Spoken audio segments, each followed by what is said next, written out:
Assalamualaikum dan salam sejahtera para pelajar. Hari ini, kita akan mengulang kaji Bahasa Melayu, Tata Bahasa Aspek Sintaksis. Sintaksis adalah berkaitan dengan ayat. Jadi, ada 4 topik yang kita akan ulang kaji pada hari ini. Yang pertama berkaitan dengan subjek dan predikat. Bagaimana untuk kita mengenal pasti subjek dan predikat ayat. Kedua, kita akan mengulang kaji topik pola ayat dasar yang melibatkan 4 jenis pola ayat. Dan yang ketiga, kita akan mengulang kaji topik ayat aktif dan pasif, bagaimana untuk mengaktifkan ayat pasif dan bagaimana untuk mempasifkan ayat aktif. Kemudian yang terakhir, kita akan mengulang kaji topik ayat susunan biasa dan songsang. Mari kita mulakan dengan topik yang pertama. Bahasa Melayu Tata Bahasa Sintaksis, Subjek dan Predikat Ayat. Baiklah, untuk menganalisis subjek dan predikat ayat, cikgu akan tunjukkan satu binaan ayat yang mudah. Contohnya, Ali pergi ke pasar. Ini merupakan satu potongan ayat yang lengkap, di mana dalam setiap ayat mesti ada subjek dan mesti ada predikat. Subjek mesti berada di hadapan ataupun judul yang menjadi judul tajuk. Dia berada di hadapan predikat. Jadi di sini subjek ayat ialah Ali.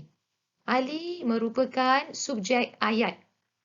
Dan subjek ayat mesti terdiri daripada frasa nama ataupun kata nama. Contohnya Ali. Ali merupakan kata nama khas yang terdiri dalam frasa nama. Jadi, ini merupakan subjek ayat. Baik, selebihnya pergi ke pasar merupakan predikat ayat. Ingat, predikat ayat ialah keterangan bagi judul. Bermaksud, pergi ke pasar merupakan keterangan kepada subjek ayat tadi untuk menjadikan satu ayat itu lengkap. Predikat ayat boleh terdiri daripada frasa nama, frasa kerja, frasa adjektif dan juga frasa sendi nama. Di sini kita dapat lihat Ali merupakan frasa nama, pergi ke pasar merupakan frasa kerja. Jadi pola dia akan jadi frasa nama tambah frasa kerja. Mengapa cikgu kata frasa kerja? Kita melihat intinya, iaitu pergi. Memang betul, ke merupakan frasa sendi nama, kata sendi nama, pasar merupakan kata nama. Jangan keliru, kita lihat yang mana hadir dahulu di bahagian depan ni. Jadi kat sini frasa kerja. Jadi inilah binaan yang menjadi inti dalam predikat ayat. Jadi dia merupakan pola bagi frasa nama, frasa kerja. Tidak mengapa, pola ayat kita akan jelaskan lebih terperinci pada topik berikutnya. Di sini cikgu ingin menjelaskan kepada kamu bahawa subjek ayat mesti berada di hadapan, predikat ayat mesti berada di belakang ayat. Namun begitu, kamu semua perlu kenal pasti terlebih dahulu struktur binaan ayat yang diberi. Sama ada ayat yang diberi semasa peperiksaan itu ialah ayat biasa ataupun ayat songsang. Sekiranya dalam soalan peperiksaan itu, ayat yang diberikan merupakan ayat songsang, maka predikat ayat berada di hadapan. Kamu perlu betulkan semula struktur binaan itu kepada ayat biasa. Kemudian barulah kamu boleh kenal pasti di mana subjeknya di bahagian hadapan dan predikatnya di belakang. Dan berhati-hati mengenal pasti subjek dan predikat dalam ayat songsang dan ayat pasif kerana subjek tidak berada di hadapan predikat tetapi di belakang sebahagian atau keseluruhan predikat. Jangan risau, mari kita lihat contoh-contoh untuk kita menganalisis subjek dan predikat ayat. Menganalisis subjek dan predikat ayat. Cuba kita lihat yang pertama. Orang lelaki itu ialah seorang pegawai polis di kawasan Gombak. Orang lelaki itu. Ini merupakan subjek ayat. Mengapa cikgu kata ini subjek? Kerana dia berada di hadapan. frasa nama di hadapan dan subjek mesti berada di hadapan. Jadi di hadapan inilah subjek ayat. Sebelum kamu kenal pasti, lihat dahulu. Ini ayat biasa atau ayat songsang? Ya, ayat biasa. Maka subjek di depan. Orang lelaki itu. Dan selalunya itu tu menjadi penanda kepada subjek ayat. Tapi tidak semestinya ya. Kadang-kadang ada juga itu tu berada di belakang. Baik, seterusnya kita lihat predikat. Ialah seorang pegawai polis di kawasan Gombak. Selebihnya ini merupakan predikat. Baik, cikgu harap kamu jelas. Kita lihat contoh yang seterusnya. Adik mengemas rumah pada setiap pagi. Adik, frasa nama dan dia berada di hadapan. Maka inilah subjek ayat. Cikgu faham mungkin ada pelajar yang keliru dan mengatakan bahawa subjek ayat ialah adik mengemas rumah. Pada setiap petang merupakan predikat. Tidak. Kita ambil subjek selalunya terdiri daripada frasa nama. Kecuali ada ayat pancangan di situ. Ini frasa nama yang ayat mudah. Jadi kita ambil subjeknya ialah adik. Mengemas rumah pada setiap pagi hanya keterangan kepada judul tadi, maka itu ialah predikat. Faham Baik, kita lihat contoh yang seterusnya. Buah jambu ini sangat manis. Buah jambu ini merupakan subjek ayat. Predikatnya ialah sangat manis. Merupakan predikat. Kenapa cikgu ada letak FA dekat sini? Ini merupakan inti kata ataupun inti perkataan iaitu frasa adjektif. Di sini ada perkataan manis. Tetapi dalam peperiksaan, kalau disuruh mengenal pasti subjek dan predikat, kamu hanya senaraikan subjek apa, predikatnya apa. Tak perlulah kita maklumkan apa frasa apa. Itu kalau soalan pola ayat. Baik, seterusnya. Pokok jambu itu di belakang rumah. Ada penanda itu kat sini. Jadi kita mudah dapat kenal pasti. Subjeknya ialah pokok jambu itu, predikat di belakang rumah. Baik, ini kita lihat. Kenal pasti dan tulis subjek dan predikat yang lengkap bagi setiap ayat seperti yang berikut. Ini adalah salah satu contoh soalan dalam tata bahasa dalam peperiksaan. Contohnya, rahsia kerukunan keluarga Puan Zalila ialah kemesraan setiap anggota keluarganya. Ayat ni lebih panjang. Pastikan kamu mengenal pasti subjek ayat mesti berada di hadapan dan frasa nama. Okey. Rahsia kerukunan. Cikgu, saya nak buat sehingga kerukunan sahaja. Tidak. Cikgu nak kamu ambil sehingga keluarga Puan Zalila. Kerana dia masih dalam bahagian subjek dan selebihnya ini ialah predikat yang merupakan keterangan kepada subjek tadi. Jadi, ini jawapannya. Pastikan kamu kenal pasti dulu ayat. Macam ini, ayatnya ialah ayat aktif. Dan dia merupakan ayat biasa. Jadi bila kamu dah tahu, oh ini ayat biasa, maka subjeknya semestinya berada di hadapan dan predikat semestinya di belakang. Jadi kamu mudah untuk kenal pasti. Tetapi cuba kamu lihat soalan ini. Ayat berikut merupakan ayat songsang. Sebab apa? Sebab sebahagian unsur predikatnya ada di hadapan subjek dan sebahagian predikat lagi ada di belakang. Macam mana cikgu tahu? Lihat, saya sekeluarga. Ini frasa nama ni. Inilah sebenarnya menjadi permulaan ataupun subjek. Jadi, apabila kamu melihat binaan sebegini, kamu sudah kenal pasti.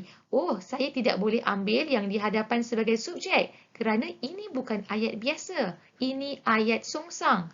Maka, kita ambil perkataan di tengah ini, saya sekeluarga, sebagai subjek. Sebab kalau kita betulkan balik ayat ini, dia akan jadi saya sekeluarga menziarahi datuk di kampung pada setiap bulan.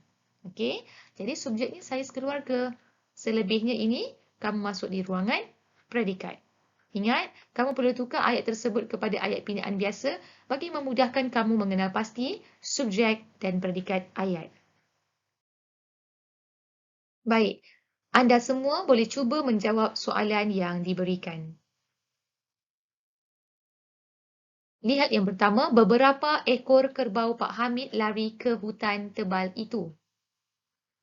Kita lihat, beberapa ekor, kamu tak boleh tergantungkan dia begitu. Perlu kata beberapa ekor apa kerbau Pak Hamid sebab dia masih dalam binaan. subjek ayat. Lari ke hutan tebal itu merupakan predikat ayat. Cikgu gariskan dengan warna hijau. Yang hijau ni predikat dia. Baik, seterusnya yang kedua, kami sekeluarga ke pasar tani pada setiap hari Ahad. Kami sekeluarga, ada pause kat situ kan? Ke pasar tani pada setiap hari Ahad. Ini semua predikat. Seterusnya, banyak remaja merokok kerana meniru perbuatan ibu bapa mereka. Banyak remaja merokok kerana ini semua merupakan predikat. Penerangan kepada yang tadi tu. Dan akhir sekali, Amin dan rakan sekelasnya mengulang kaji pelajaran pada masa terluang. Okey. Predikat ni yang mana? Amin dan rakan sekelasnya. Subjeknya, maaf. Subjeknya ialah Amin dan rakan sekelasnya. Predikatnya ialah mengulang kaji pelajaran pada masa terluang. Faham? Inilah soalan untuk kamu mengenal pasti subjek dan predikat. Baik, di sini ada beberapa latihan. Kamu boleh cuba menjawab. Ada 15 soalan. Cuba jawab, kenal pasti subjek dan kenal pasti predikat.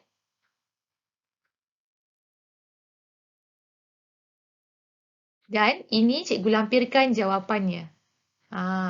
Yang cikgu merahkan ini merupakan subjek. Baik. Kemudian yang cikgu hitamkan ini merupakan predikat. Jadi apa latihan yang kamu buat tadi? Cikgu dah bagi jawapan terus di sini untuk kamu rujuk. Baik. Sekarang kita akan masuk topik yang seterusnya, iaitu pola ayat dasar. Ini di bawah bahagian sintaksis juga. Mari kita lihat. Pola ayat dasar dalam bahasa Melayu ada 4 yang terdiri daripada frasa nama, frasa nama, frasa nama, frasa sendinama, frasa nama, frasa kerja, frasa nama, frasa adjektif. Selalunya kita akan tulis dengan singkatan FN tambah FN, FN tambah FSN atau FS, FN tambah FK, FN tambah FA. Hanya ada 4 pola ayat. Ingat, sekiranya keluar soalan dan bertanyakan tentang pola ayat, ini cara jawapan kamu. Kamu perlu jawab, jawapannya ialah frasa nama tambah frasa nama. Frasa nama ataupun tambah frasa sendinama. Lihat kepada ayat tersebut. Baik, cuba lihat inti dalam subjek dan predikat ayat itu yang akan menentukan pola ayat kamu. Cuba kamu tengok pola ayat subjek. Pola ayat ini, subjeknya terdiri daripada frasa sendinama sebab subjek ayat mesti frasa nama. Tak boleh jadi yang lain, dia mesti frasa nama. Okey, subjek ayat mesti frasa nama. Predikat sahaja boleh berubah. Jadi kamu sudah kenal pasti, bangunan makmal baharu itu adalah untuk pelajar jurusan biologi. Jadi di sini adalah untuk pelajar jurusan biologi merupakan frasa sendinama. Kenapa cikgu? Adalah ialah kata pemberi. Untuk ialah kata sendinama. Ataupun kata hubung kan? Kita boleh panggil juga kata hubung. Pelajar jurusan biologi ni semua ialah kata nama. Jadi saya perlu ambil yang mana untuk dijadikan inti kepada predikat ayat ini. Kamu ambil untuk ambil yang mana hadir dahulu supaya mudah untuk kamu kenal pasti dia punya inti predikat ayat. Jadi binaan dia akan jadi frasa nama, frasa sendinama. Kamu lihat sebab ada perkataan untuk di situ. Ini cara untuk mudahkan kamu mengenal pasti apa jawapan yang sesuai berdasarkan soalan yang dikemukakan. Baik, kepada para pelajar yang masih keliru, apa itu frasa nama, cikgu? Apa itu frasa kerja, frasa adjektif, frasa sendinama? Maka cikgu dah senaraikan di sini. Sebab perkara ini sangat penting untuk kamu ketahui terlebih dahulu sebelum kamu menjawab soalan pola ayat. Baik, jadi frasa nama ni terdiri daripada kata nama am, Sekolah, meja, buku. Cikgu saya tak tahu kata nama am. Kena belajar balik. Ni kita dah belajar semasa di sekolah rendah lagi sebenarnya. Okey, kata nama am ni benda yang berada di sekeliling kita seperti benda, tumbuhan, okey. Contohnya, pokok, matahari, seperti benda, kereta, meja, kasut, sekolah, okey. Itu semua kata nama am. Yang kalau kata nama khas ni, yang ada huruf besar ni, nama orang, nama sekolah, nama tempat. Okay, kalau kata ganti nama ada 3. Kata ganti nama diri pertama, saya, aku, kami, kita. Kata ganti nama diri kedua, kamu, awak, engkau, dia, mereka untuk kata ganti nama diri ketiga. Tak kisahlah apa kata dia punya ni. Tapi ni semua ialah di bawah kategori frasa nama. Begitu juga kata ganti nama tunjuk dan tempat. Itu, ini, di sana, di sini. Okey? Jadi ini kamu perlu kenal pasti dahulu. Mesti kena kuasai dulu. Apa tu golongan kata frasa nama ni? Okey? Golongan frasa nama. Okey, ada yang bertanya, cikgu, apa beza frasa nama, kata nama tu masih boleh sama ke? Ya, sama sahaja. Okey? Baik, seterusnya frasa kerja. Frasa kerja, okey, kamu boleh tengok ada banyak jenis juga dalam frasa kerja ni. Kita ada kata kerja aktif, transitif, ada kata kerja tak transitif, kata kerja pasif, ada banyak. Cara untuk kamu, untuk peringkat kamu ni, cara untuk cikgu bagi kamu mudah kenal pasti kata kerja adalah kamu tengok imbuhan. Kalau kamu rasa kamu jumpa imbuhan tu membaca, tak semestinya okey. Bila cikgu buat ni, maksudnya dia boleh menjadi dia boleh menjadi mengemok, dia boleh jadi membaca, dia boleh jadi mengganas. Apa sahaja ni, itu frasa kerja. Itu imbuhan frasa kerja sebenarnya. Okey? Kalau ni berlari, berlari, bekerjasama. Okey? Ada banyak lagi sebenarnya. Cikgu tak dapat senaraikan lah sebab kita nak fokus untuk pola ayat nanti. Okey, kemudian imbuhan ni semua kata kerja. Imbuhan dibaca, dibasuhkan ni semua kata kerja pasif. Tapi ingat, di sana, di sini tu bukan. Itu frasa nama. Kena hati-hati. Di ni bukan seperti frasa sendi nama. Ni maksud cikgu kalau dia bergabung dengan kata kerja lah. Seperti dibaca. Maksudnya cara untuk kita tahu. Oh, ni sebenarnya kata kerja. Sebab ada imbuhan kata kerja di situ. Kalau siapa yang sudah tahu benda tu ialah perbuatan, kamu dah tahu dah itu ialah frasa kerja. Okay? Baik, seterusnya kita lihat frasa adjektif. Frasa adjektif ni lagi banyak. Ada 9 jenis sebenarnya frasa adjektif ni. Ada frasa adjektif warna, perasaan, waktu, sifat, bentuk, ukuran, jarak, cara, panca indera. Siapa yang tak kuasai, sila pergi cari balik nota-nota berkaitan frasa adjektif tu apa. Apa segala jenis warna, perasaan kamu. Ini semua di bawah golongan frasa adjektif. Dan akhir sekali ialah frasa sendi nama. Okey, frasa sendi nama ni ada beberapa yang cikgu senaraikan di sini, kamu boleh rujuk. Okey, bila kamu kuasai perkara ini, jom kita boleh jawab soalan pola ayat. Soalan pola ayat. Cuba lihat soalannya bagaimana. Baca ayat di bawah dengan teliti. Nyatakan pola.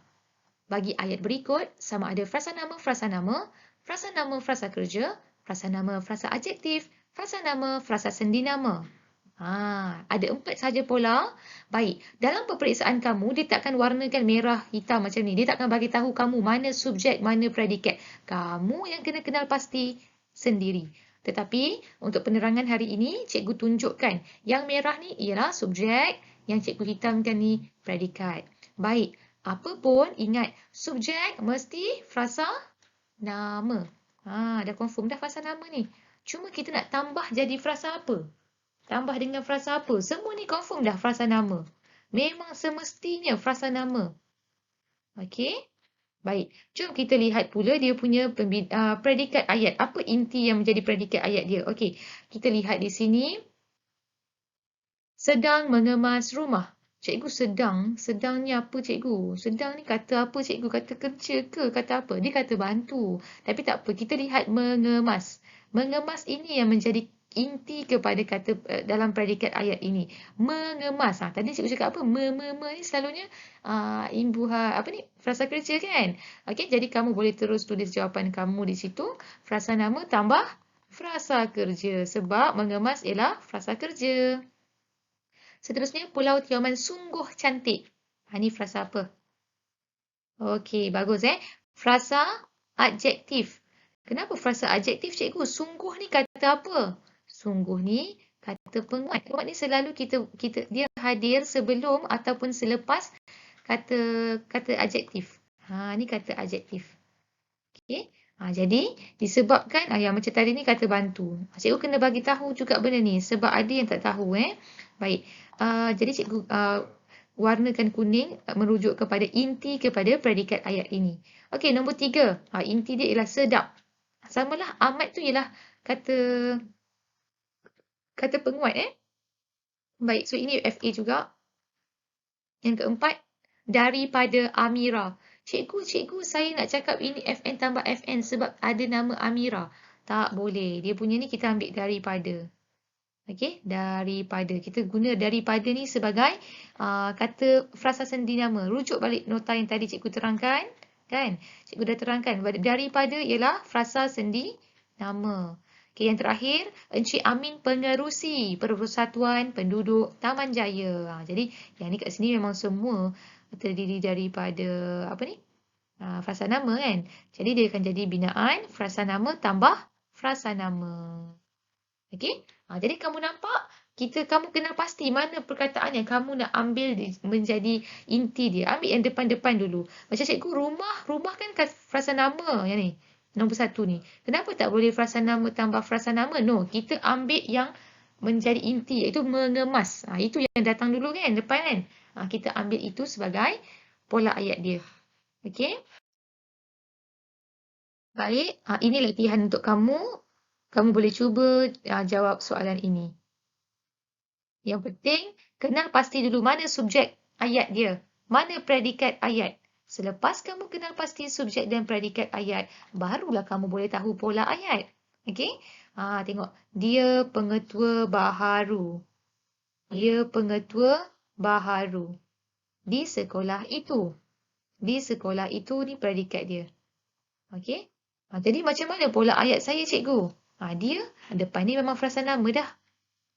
Tambah di sekolah itu. Cikgu, di ni kata sendi nama. Sekolah kata nama. Itu pun kata nama. Saya nak ambil yang mana, cikgu? Ambil yang pertama ni, di. Kata sendi nama kan? Jadi, dia akan jadi frasa sendi nama. Begitu juga yang lain. Okey? Boleh rujuk. Okey. Baik, seterusnya cikgu terus kepada topik yang ketiga iaitu ayat aktif dan juga ayat pasif. Ini pun soalan yang sangat popular dikeluarkan dalam peperiksaan. Baik, kita lihat. Ini ialah ayat aktif. Ayat aktif, subjek dia berada di hadapan. Cikgu, apa ni subjek? Kan tadi cikgu dah cakap dah kan, subjek tu apa, predikat tu apa kan? Okey, jadi subjek ini dia berada di hadapan. Ni subjek. Habis yang belakang-belakang ni apa, cikgu? Ni semua predikat. Yang banyak-banyak ni semua predikat. Jadi kalau ayat aktif, subjek kat depan, predikat dekat belakang. Tapi sebenarnya ayat aktif ni dan ayat pasif ni kamu kena tahu, kamu kena kenal pasti subjek, predikat, dekat predikat tu kamu kena cari mana objek. Mana objek? Objek selalu hadir selepas kata kerja. Ni menyiapkan tugasan itu, menyertai perkhemahan ini, menjunjung perintah baginda, membersihkan kawasan surau, memperkemas undang-undang. Objeknya ada di sini. Objek selalu terdiri daripada frasa nama. Okey. Baik. Okey, baik. Sekarang cikgu tunjuk soalan yang seterusnya. Baik, tadi kamu dah lihat kan ayat aktif. Sekarang jom kita pasifkan ayat ini. Ingat, apabila kamu hendak mempasifkan ayat aktif, kamu kena lihat dulu. Kata dekat bahagian subjek ayat ni, kata ganti nama diri apa yang dia guna? Kami, kamu, patik. Cikgu, kami kata ganti nama diri pertama. Okey, kamu kata ganti nama diri kedua. Patik kata ganti nama diri pertama. Kalau kata ganti nama diri pertama, kedua ni macam mana? Kita kena gugurkan imbuhan awalan pada kata kerja. Saya tak faham lagi, cikgu. Okey, kamu lihat dekat sini. Ingat, bila kamu nak pasifkan ayat, objek mesti di depan. Okey, tugasan itu di depan Bawa objek pergi depan. Inilah yang dikatakan mempasifkan ayat. Okey. Kemudian yang kedua, kata bantu ni kamu bawa turun saja. Kemudian subjek kamu masukkan di sini. Kami. Kemudian menyiapkan, kamu perlu buang imbuhan awalan. Dia akan jadi siapkan. Okay, kemudian keterangan masukkan di sini kerana kesuntukan masa. Ada yang bertanya kepada cikgu, cikgu, kenapa menyiapkan bila kita dah buang imbuhan awalan, dia jadi siapkan, cikgu? Ini cikgu terangkan sekali lalu. PTKS, mesti kena ingat hukum PTKS. Apa tu hukum PTKS?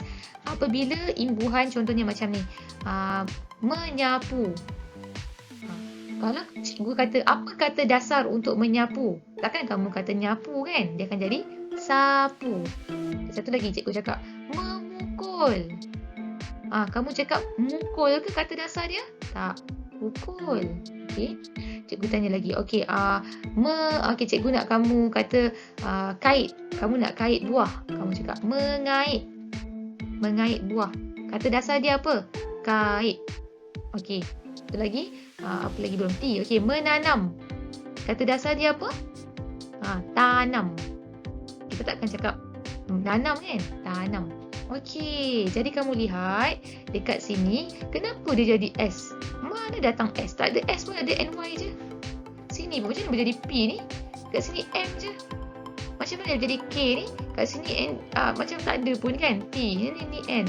Ini ada pengecualian untuk hukum PTKS. Dia apabila menerima imbuhan tu, dia jadi macam tu. Jadi kamu ni cikgu rasa kamu dah belajar. Cikgu tak nak terang lebih detail dah. Okey, ni patutnya asas kamu sudah tahu. Sebab tu kita akan jadi menyiapkan jadi siapkan. Dia jadi S. N-word jadi S. Okey. Baik, cikgu harap kamu jelas yang ini. Cikgu padam. Baik, kita kembali kepada topik kita. Ayat aktif, ayat pasif. Okey, baik. Seterusnya kita lihat kat sini. Okey, tugasan itu masih belum kami siapkan kerana kesuntukan masa. Cuba kita lihat yang dua. Kamu perlu menyertai perkemahan ini bagi meningkatkan keyakinan diri. Okey, perkemahan ini bawa pergi sini. Perkemahan ini. Ni kalau jawab exam, kamu tak payahlah buat otak ni. Ni cikgu bagi panduan. Perkemahan ini, kata bantu dia apa? Perlu. Subjek dia apa? Kamu. Okey, perlu kamu menyertai. Kena buang imbuhan awalan. Jadi, perlu kamu sertai. Keterangan bagi meningkatkan keyakinan diri. Salin balik ke sini. Bagi meningkatkan keyakinan diri. Meningkatkan keyakinan diri. Cikgu tulis pun dah tak cantik dah. Okey, baik, seterusnya kita lihat yang ketiga, perintah baginda objek ni. Okey, bawa ke sini. Perintah baginda akan patik. Okey, menjunjung. Buang men jadi apa? Akan kami junjung. Cikgu tak ada keterangan pun. Tak ada keterangan, biar je lah. Full stop macam tu. Nampak? Ini cara untuk kamu mempasifkan ayat dengan teknik. Ni ada teknik lah untuk bantu. Ramai je yang sudah mahir, tak apa. Kamu boleh terus mempasifkan ayat. Ayat ni cikgu ajar macam mana kamu nak mempasifkan ayat daripada ayat aktif tadi tu. Okey? Ini formula lah untuk mudah. Salah satu cara. Okey? Sekarang, kalau dia suruh kamu pasifkan ayat juga. Okey, sama. Ayat pasif. Sama lah tadi ayat aktif, ayat pasif. Okey, ini pun sama. Tapi yang ini, kategori dia ialah kata ganti nama diri ketiga. Mereka, pihak kerajaan. Okey. Jadi, bila kata ganti nama diri ketiga, kamu mesti tambah di oleh pada frasa kerja dia. Dekat kata kerja dia, kena tambah di oleh. Perlu buang imbuhan awalan ini dan tambah di. Dan letak oleh. Dia mesti kena macam tu. Kenapa yang tadi tak boleh? Sebab tadi merupakan kata ganti nama diri pertama dan kedua. Yang ni, kata ganti nama diri ketiga. Okey? Kejap lagi cikgu tunjuk dekat kamu apa kata ganti nama diri pertama, kedua, ketiga. Baik, contohnya tengok macam mana dia pasifkan ayat. Kawasan surau Sedang dibersihkan. Nampak? Membersihkan, dia buang tambah dibersihkan. Kamu boleh tambah dekat sini. Dibersihkan oleh mereka secara bergotong royong. Seterusnya kita tengok yang kedua. Cuba kamu. Okey, cuba. Okey. Undang-undang jalan raya. Okey. Tak ada kata bantu kan? Tak apalah. Okey, masukkan kata kerja. Diperkemas oleh pihak kerajaan. Okey, lepas tu salin balik semua ni. Demi menyelamatkan lebih banyak nyawa. Ini cara. Ingat, ini untuk kata ganti nama diri ketiga. Yang pertama dan kedua tak perlu tambah di oleh. Hanya buang saja imbuhan. Kata ganti nama diri ketiga punya versi kena tambah di oleh. Faham? Siapa yang masih tak tahu? Cikgu, saya tak tahulah, saya dah lupa kata ganti nama diri. Yang pertama ni cikgu dah senaraikan. Kamu boleh rujuk di sini. Baik, macam mana soalan dia, cikgu? Okey, ni dia kata soalan dia. Tukarkan ayat-ayat aktif berikut kepada ayat pasif. Tukarkan ayat-ayat aktif kepada ayat pasif. Maksudnya dia suruh kamu pasifkan ayat lah. Okey, bila dia suruh tukarkan, kamu kena cari dulu. Mana subjek ayat dia? Okey, subjek ayat dia ni. Saya. Ini predikat ayat dia semua. Tapi kamu kena cari mana objek. Yang cikgu ungukan ni, cikgu ungukan warna dia ni, ini objek dia. Jadi objek ni selalunya kita kena bawa ke depan. Okey. Rumah mewah di atas bukit itu. Masukkan subjek. Saya beli. Nampak? Dia buang. Kenapa? Saya kata ganti nama diri ke berapa? Pertama. Okey. Saya beli dengan duit titik peluh saya sendiri. Boleh? Okey, yang kedua, Ibu Anita. Tengok. Ibu Anita kata ganti nama diri ke berapa? Ketiga. Jadi kita kena tambah di oleh. So kamu buatlah. Kuih bahulu yang sedap itu dibuat oleh Ibu Anita sempena hari lahir Kalsum. Ketiga, mereka. Mereka kata ganti nama diri ke berapa? Ketiga. Kena tambah apa? Dekat kata kerja dia? Di oleh. Bagus. Okey, jadi kerusi-kerusi itu disusun oleh mereka di padang sebelum acara sukan bermula. Boleh? Daripada asas tadi, cikgu dah terangkan subjek, predikat. Lepas tu cikgu ajar pola ayat. Sekarang kita dah masuk topik ayat aktif, ayat pasif.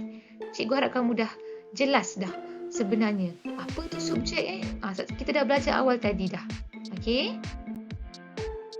Baik, ini tukarkan ayat-ayat aktif berikut kepada ayat pasif. Ini sebagai latih to be kamu. Kamu boleh cuba untuk jawab soalan ini.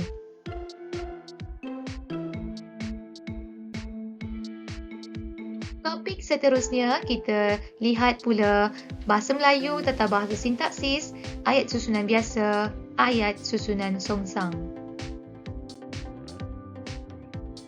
Ayat bersusunan songsang ialah ayat yang mendepankan unsur predikat manakala subjek berada di belakang. Ingat tadi cikgu ada jelaskan pada awal-awal, kalau ayat biasa selalunya subjek di depan, predikat di belakang. Tapi kalau susunan songsang, predikat, P ni predikat, tambah S. Predikat di depan, subjek di belakang. Ini formula dia. Dia mesti predikat tu berada di depan dan subjek berada di belakang. Okey, cara mudah untuk kamu kenal pasti ayat susunan songsang ni, yang pertama ialah ayat susunan songsang ni wujud dalam pelbagai bentuk sebenarnya. Tapi asalkan pecahan ayat kamu adalah seperti begini. Subjek, predikat, keterangan. Cikgu, keterangan ni apa? Keterangan ni nanti cikgu akan tunjuk pada slide yang berikutnya. Jadi cuba kamu lihat yang ini. Ini ayat susunan biasa yang mudah. Pendaki itu berjaya jua akhirnya. Okey, jadi kamu ambil predikat dia, bawa pergi depan. Berjaya jua akhirnya pendaki itu. Itu ayat susunan songsang. Maknanya kamu letak predikat di depan, subjek di belakang. Okay, seterusnya, ini adalah formula ayat songsang yang banyak guru kamu ajarkan di sekolah. Baik, dia menomborkan ayat supaya mudah untuk kamu kenal pasti. Baik, pertama cikgu cakap tadi formula dia satu dia mesti subjek kan? Kedua dia mesti predikat. Yang ketiga dia ialah keterangan. Keterangan ni sebenarnya masih predikat. Okey, cuma dia keterangan sahaja Bermaksud jika tiada perkataan keterangan ini, ayat itu masih lagi lengkap. Masih lagi gramatis. Okey, jadi kita lihat contoh kat sini, dia membeli buku di kedai itu. Dia, subjek, membeli buku, predikat, di kedai itu, keterangan. Formula dalam ayat biasa mestilah jadi 1 tambah 2 tambah 3. Apa tu? Subjek tambah predikat tambah keterangan. Ini formula dia. Ini ayat biasa. Tapi soalan suruh tukar kepada ayat songsang, cikgu. Okey, kalau suruh tukar kepada ayat songsang, gunakan formula ini. 2 tambah 3 tambah 1, 2 tambah 1 tambah 3, 3 tambah 1 tambah 2, 3 tambah 2 tambah 1. Contohnya dia akan jadi, kalau dia membeli buku di kedai itu, kalau kita guna formula yang pertama, 2 tambah 3 tambah 1, dia akan jadi apa? Membeli buku di kedai itu, dia. Okay, dia akan jadi songsang begitu ayatnya.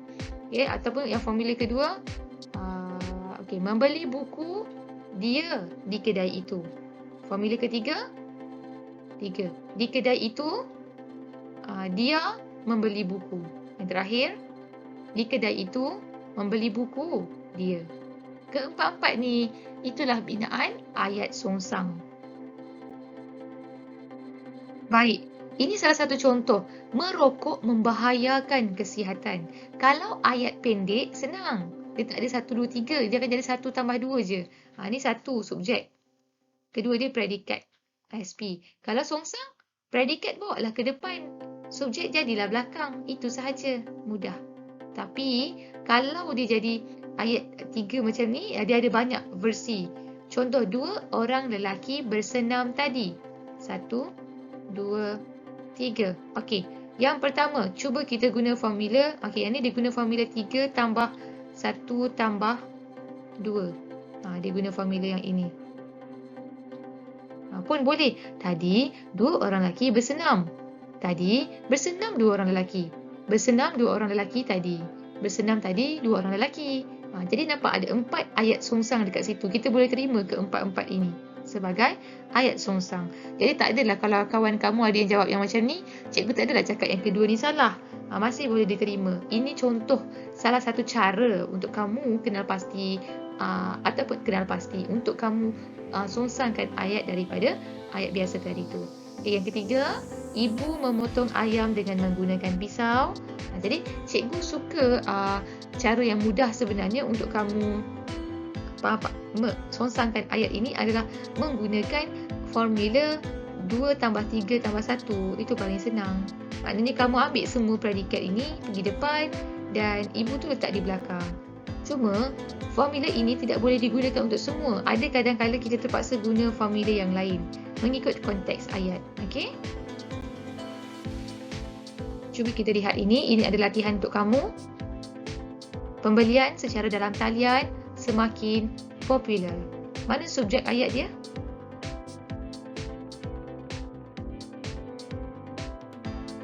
Ini subjek ayat dia. Mana predikat ayat dia? Semakin popular. Jadi kalau subjek kat depan, predikat dekat belakang ni ayat biasa. Songsangkan ayat ini. Ini bawa pergi depan, ini bawa pergi belakang. Dia akan jadi semakin popular pembelian secara dalam talian.